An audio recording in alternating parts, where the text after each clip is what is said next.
বিসমিল্লাহির রহমানির রহিম। আসসালামু আলাইকুম। পবিত্র কুরবানি উপলক্ষে কুরবানির বাজারে পশু বিক্রি করার জন্য আমি 5টা পশু লালন পালন করেছি। এগুলো একমাত্র ন্যাচারাল খাবার দ্বারা লালন পালন করেছি এবং মোটা তাজা করেছি। এই বাজারে অনেকে ট্যাবলেট বা ইঞ্জেকশন ইউজ করে মোটা তাজা করার জন্য। এদিক দিয়ে আপনাদের আমি 100% সিওরিটি দিতে পারবো যে আমি ন্যাচারাল খাবার দ্বারা এগুলো লালন পালন করেছি। এগুলো লালন পালন করতে গিয়ে কোনো প্রকার ট্যাবলেট বা ইঞ্জেকশন ইউজ করি নাই। তো আমার ভিডিও দেখে ভালো লাগলে একটা লাইক অথবা সাবস্ক্রাইব করে যাবেন। আর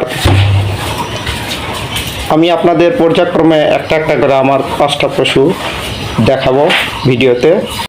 তো বন্ধুরা, এখন যে পশুটা দেখতে পাচ্ছেন এটা 4 দাঁত ষাঁড় গরু।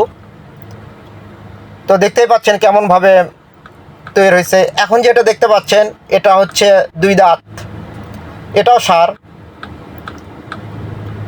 এরপর আর একটা দেখাবো। এখন যেটা দেখতে পাচ্ছেন লাল বলদ, এটা 4 দাঁত। এরপর আর একটা বলদ দেখাবো, ভিডিওর সঙ্গেই থাকবেন। এই যে এখন যেটা দেখতে পাচ্ছেন এটা হচ্ছে সাদা বলদ, 4 দাঁত, এটাও 4 দাঁত। তো বন্ধুগণ, আরেকটা গরু দেখাবো, এই সাদা বলদের পরেই সেটা বের হবে। আপনারা ভিডিওটা পুরোপুরি দেখতে থাকবেন, তাহলে সবগুলোই দেখতে পারবেন। এই যে এখন যেটা বের হয়েছে এটা হচ্ছে দাঁতে নাই, এটাও ষাঁড় গরু। তো বন্ধুগণ, আমার ভিডিও দেখে যদি আপনার গরুগুলো পছন্দ হয় তাহলে আমার ভিডিওর ওপরে মোবাইল নাম্বার দেওয়া থাকবে। মোবাইল নাম্বারের মাধ্যমে আমার সঙ্গে যোগাযোগ করে গরুগুলো ক্রয় করে নিতে পারবেন আপনাদের কুরবানি দেওয়ার জন্য।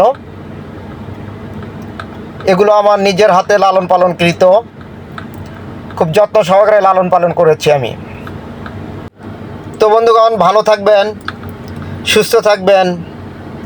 ধন্যবাদ। অ্যাডভান্স ঈদ মোবারক।